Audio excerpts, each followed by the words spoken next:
जो ये adult content की वीडियोस, कंटेंट, लिटरेचर, ये सारा क्या करता है, ये भी हमारे दिमाग में तुरंत डोपामिन रश देता है और इसकी भी टॉलरेंस बढ़ जाती है। अब उतने कंटेंट से, उस तरीके के कंटेंट से इंसान को संतुष्टि नहीं मिलती, तो वो और ज़्यादा एग्रेसिव कंटेंट, एक्सट्रीम कंटेंट देखने की कोशिश करता है। अब ऐसे में जब वो इस तरीके के कंटेंट देख रहा है, उसके दिमाग के अंदर जब ये वाली सारी चीज़ें हो रही हैं, तो जब ये कंटेंट दिमाग में जाता है, एक तो नशे की तरह लत लग रही है ना, उसको कंटेंट देखने की लत लग रही है पहला। अब जो कंटेंट की लत है वो भी टॉलरेंस के कारण और एक्सट्रीम और एग्रेसिव होती जा रही है। क्यों? क्योंकि अब उसको उतने लेवल पे संतुष्टि नहीं आ रही, अब उसको और खतरनाक कंटेंट देखना है, और ज्यादा एग्रेसिव कंटेंट देखना है।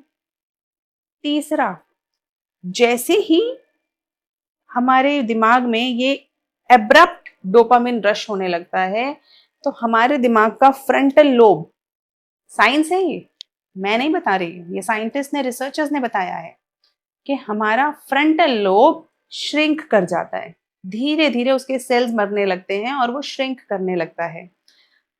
फ्रंटल लोब हमारे दिमाग में रैशनैलिटी लेकर आता है, यानी कि डिसीजन मेकिंग। हम लॉजिक से सोच समझ के डिसीजंस लेते हैं। तो जब ये फ्रंटल लोब श्रिंक हो गया, तो यानी कि आपकी रैशनली सोचने समझने की शक्ति, सही डिसीजंस लेने की शक्ति धीरे धीरे कम होती जाती है।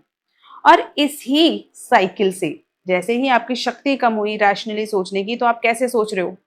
जानवर इंपल्स से सोचते हैं, इंसान जो इवॉल्व्ड स्पीशीज है वो रैशनली सोचती है।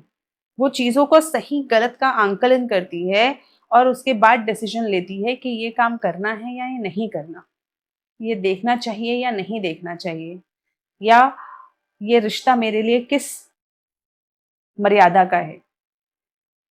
तो ये काम, सारा काम हमारे रैशनल ब्रेन का है, ह्यूमंस का।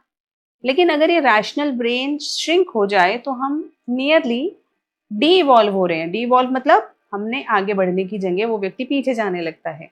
उसके अंदर जानवरों वाले इम्पल्सिव बिहेवियर्स, इम्पल्सिव एक्शंस आने लगते हैं, क्योंकि दिमाग का वो एरिया जहां रैशनल थॉट था वो श्रिंक हो गया।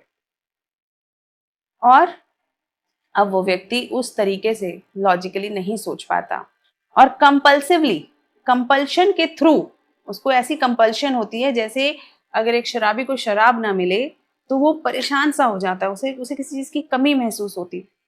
उसी तरीके से ऐसी कंटेंट को देखने वालों को विड्रॉल सिम्टम्स होते हैं। उन्हें लगता है कि हमें ऐसा कंटेंट देखना है,